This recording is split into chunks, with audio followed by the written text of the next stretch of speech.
नमस्कार दोस्तों, चलिए जानते हैं बिहार की फटाफट 25 बड़ी खबरों को सिर्फ 10 मिनट में। लेकिन उससे पहले आप यह वीडियो किस जगह से देख रहे हैं हमें कमेंट में जरूर बताएं।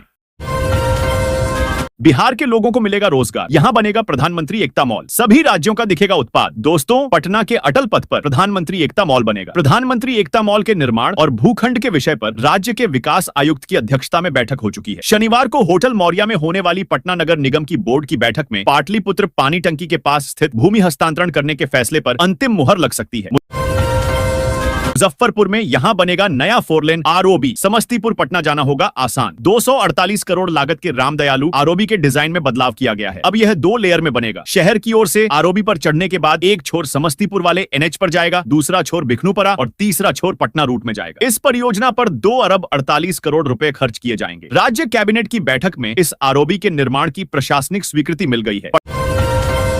पटना मेट्रो का नया रूट तैयार, पटना एयरपोर्ट से बिठा एयरपोर्ट जाना होगा अब आसान। दोस्तों, पटना बिहार की राजधानी अब मेट्रो रेल की सुविधा से जल्द ही सुसज्जित होने जा रही है। शहर में बढ़ती ट्रैफिक समस्या और यात्रियों की सुविधा को ध्यान में रखते हुए पटना मेट्रो प्रोजेक्ट पर तेजी से काम हो रहा है। खास बात यह है कि इस प्रोजेक्ट के तहत पटना एयरपोर्ट से बिठा एयरपोर्ट तक सफर करना बेहद आसान और सुविधाजनक हो जाएगा। पटना मेट्रो प्रोजेक्ट का उद्देश्य शहर की ट्रैफिक समस्या को कम करना और लोगों को तेज, सुरक्षित और किफायती परिवहन सुविधा प्रदान करना है। इस नई मेट्रो लाइन के जरिए यात्रियों को समय की बचत होगी और शहर के विभिन्न हिस्सों को एक दूसरे से बेहतर तरीके से जोड़ा जाएगा। आइए जानते हैं इस प्रोजेक्ट के बारे में विस्तार से। बिहार के इस रेलवे स्टेशन को अमृत भारत स्टेशन का दर्जा देगी मोदी सरकार। करोड़ों की लागत से होगा तैयार। दोस्तों, बिहार सीतामढ़ी से सांसद देवेश चंद्र ठाकुर ने बताया कि रेल मंत्री से मुलाकात के दौरान उन्होंने सीतामढ़ी रेलवे स्टेशन की दुर्दशा का मुद्दा उनके सामने उठाया, जिस पर रेल मंत्री ने उन्हें भरोसा दिया कि केंद्र सरकार इस स्टेशन को अमृत भारत स्टेशन का दर्जा देगी। केंद्र की मोदी सरकार ने बिहार में रेलवे स्टेशनों की हालत सुधारने और यात्रियों को बेहतर सुविधा देने के लिए एक बार फिर बड़ा कदम उठाया है। जानकारी के मुताबिक बिहार के सीतामढ़ी से सांसद देवेश चंद्र ठाकुर ने सोमवार को संसद भवन में रेल मंत्री से मुलाकात की। इस दौरान उन्होंने अपने संसदीय क्षेत्र के रेलवे स्टेशन की दुर्दशा को लेकर चिंता जाहिर की। इस पर रेल मंत्री ने सीतामढ़ी और जनकपुर रेलवे स्टेशन को 100 अमृत स्टेशन की सूची में शामिल कर उसे विकसित करने की बात कही है। इस दौरान सांसद ने रेल मंत्री को यह भी बताया कि रक्सौल से जयनगर तक 26 फरवरी को एक नई ट्रेन का परिचालन शुरू होने से क्षेत्र के यात्री खुश हैं। बिहार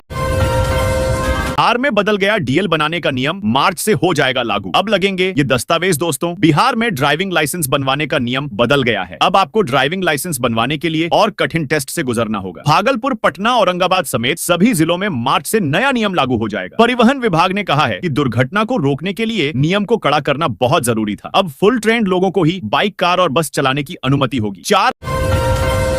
4,890 करोड़ से दरभंगा का हो रहा कायाकल्प, जाने किन योजनाओं पर चल रहा है काम। दोस्तों, बिहार बीते कुछ दिनों में दरभंगा के विकास के लिए कैबिनेट से कई परियोजनाओं के लिए राशि स्वीकृत की गई है। इन परियोजनाओं पर करीब 4,990 करोड़ रुपए खर्च किए जाएंगे। जानिए कौन कौन से हैं ये परियोजनाएं। बिहार के मिथिला क्षेत्र के प्रमुख शहर दरभंगा के विकास के लिए 4,889.78 करोड़ रुपए की लागत से कई बड़ी योजनाएं पर काम किया जा रहा है। इन परियोजनाओं को बिहार सरकार ने कैबिनेट में मंजूरी दे दी है। इन योजनाओं का उद्देश्य शहर के बुनियादी ढांचे को मजबूत करना और इसे एक आदर्श शहर के रूप में विकसित करना है। इन परियोजनाओं के पूरा हो जाने पर शहर में रोजगार के अवसर भी बढ़ेंगे।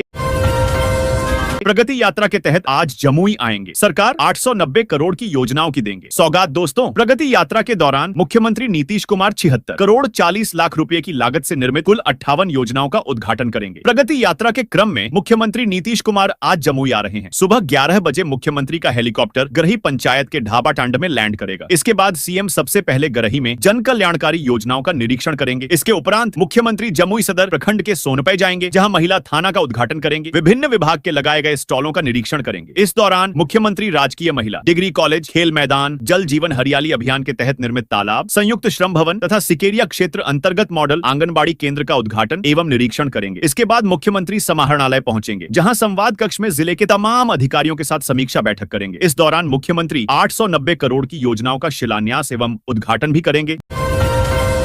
दोनार रेल फाटक पर सड़क जाम की समस्या से शीघ्र छुटकारा के आसार नहीं। दोस्तों, यूं तो शहर के तमाम रेल फाटकों पर रोड ओवर ब्रिज आरओबी का निर्माण अपरिहार्य है। यूं तो शहर के तमाम रेल फाटकों पर रोड ओवर ब्रिज आरओबी का निर्माण अपरिहार्य है, लेकिन सबसे अधिक शिद्दत से इसकी जरूरत दोनार रेल फाटक पर महसूस की जा रही है। इसे बदकिस्मती ही कहा जाएगा कि इसकी स्वीकृति सबसे आखिरी में हो सकी। अन्य स्थानों पर स्वीकृति के बाद निर्माण आरंभ होने से लोगों को जल्द ही इस घुमटी पर भी पुल निर्माण कार्य आरंभ हो जाने की उम्मीद थी, लेकिन विभागीय लचर व्यवस्था के कारण बहुत बहुत जल्द यहाँ सड़क जाम की समस्या से छुटकारा मिलने के आसार नजर नहीं आ रहे हैं। कारण कतिपय कारणों से इसका टेंडर विभाग ने रद्द कर दिया है। हालांकि टेंडर रद्द होने का स्पष्ट कारण तो नहीं बताया गया है, लेकिन जानकार बताते हैं कि सदर अंचल स्तर से अभी तक भूमि चिन्हित कर उसकी रिपोर्ट नहीं सौंपे जाने के कारण काम धरातल पर नहीं उतर पा रहा है।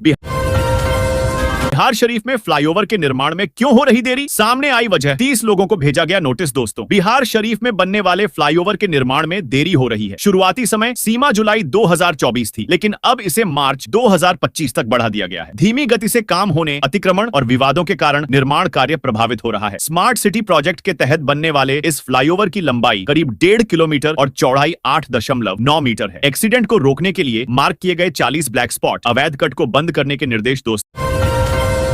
मुजफ्फरपुर जिले में हो रही सड़क दुर्घटनाओं को कम करने के लिए प्रशासन ने कई निर्देश दिए हैं। इसको लेकर एक सड़क सुरक्षा समिति की एक बैठक हुई, जिसमें जिले में कुल 40 ब्लैक स्पॉट मार्क किए गए। साथ ही सभी अवैध कट को बंद करने का फैसला लिया गया है। पढ़ें पूरी खबर। सोलर पंप पर बिहार के किसानों को मिलेगी सब्सिडी, खुशी से झूम उठे किसान। सोलर पंप्स दोस्तों, भारत सरकार किसानों को ग्रीन एनर्जी अपनाने के लिए प्रोत्साहित कर रही है। इसी कड़ी में पीएम कुसुम सी एक योजना के तहत किसानों को सोलर पंप लगाने पर भारी अनुदान दिया जा रहा है। इस योजना का उद्देश्य किसानों को सस्ती और स्वच्छ ऊर्जा उपलब्ध कराना है, जिससे वे खेती में बिजली की समस्या से बच सके।